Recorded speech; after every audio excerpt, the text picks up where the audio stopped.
ng nasabi po nga Hurricane Melissa. Magandang umaga dito sa Pilipinas at magandang oras po niyo dyan. Sir Alan, kamusta po? Kamusta na ngayon itong si Hurricane Melissa? Magandang gabi po dito sa Trinidad and Tobago at sa buong Caribbean Island at magandang umaga po dyan sa Pilipinas, lalong-lalo na po dyan sa Dagupan. Nag-landfall, ang unang landfall po ng Hurricane Melissa is a Category 5. Ito ay 185 miles per hour. Ganito po kalakas yung hurricane. Kaninang alauna ang unang landfall po nito kaninang hindi pala alas 11 ng umaga dito sa Caribbean Island.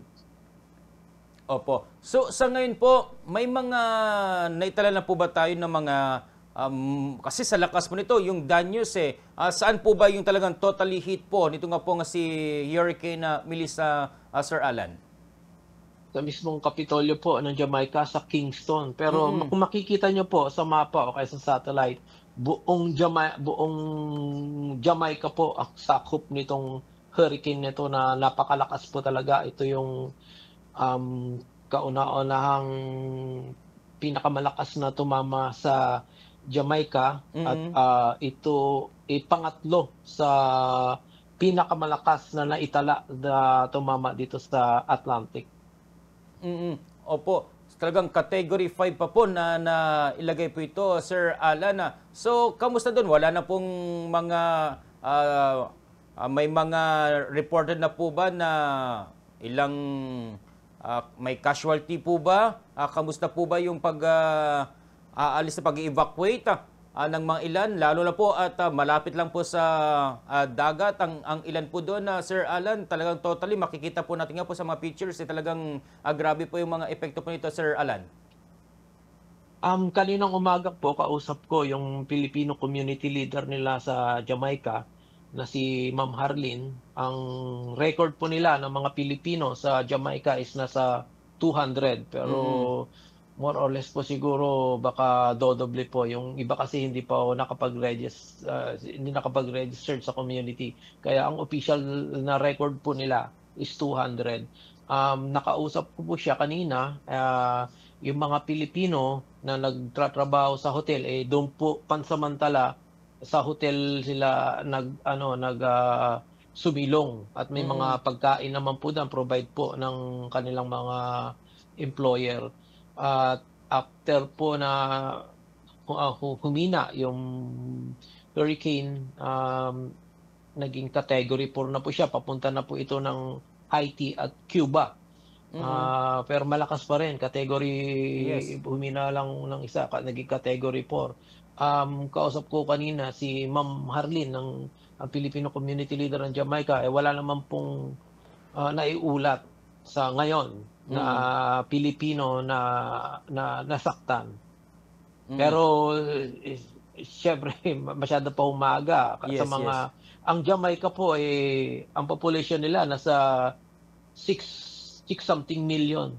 Malaki isa sa pinakamalaking island o isla dito sa Caribbean Island din po.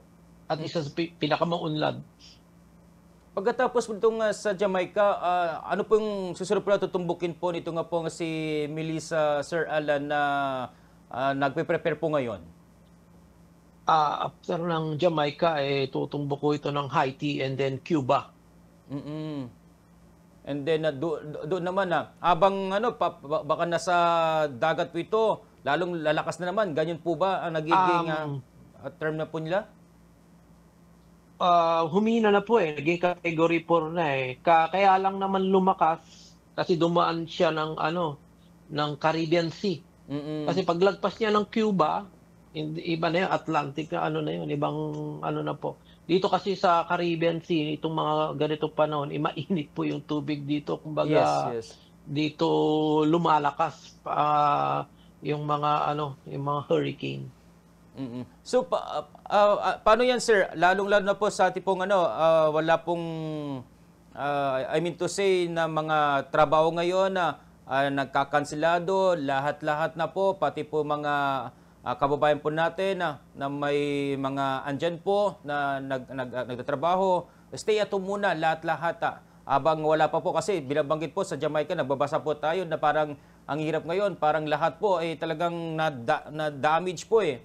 Ang challenge kung paano yung infrastructure, yung manumbalik po ang sigla po ng nasabi pong bansa po, sir. Syempre, sa ngayon medyo ano pa yung damage ng Jamaica na dulot nitong hurricane na to, pero talagang napakalakas. Kikita naman sa mga naunang mga video, kita mo yung mga bubong nagliliparan, Yes. baha, landslide.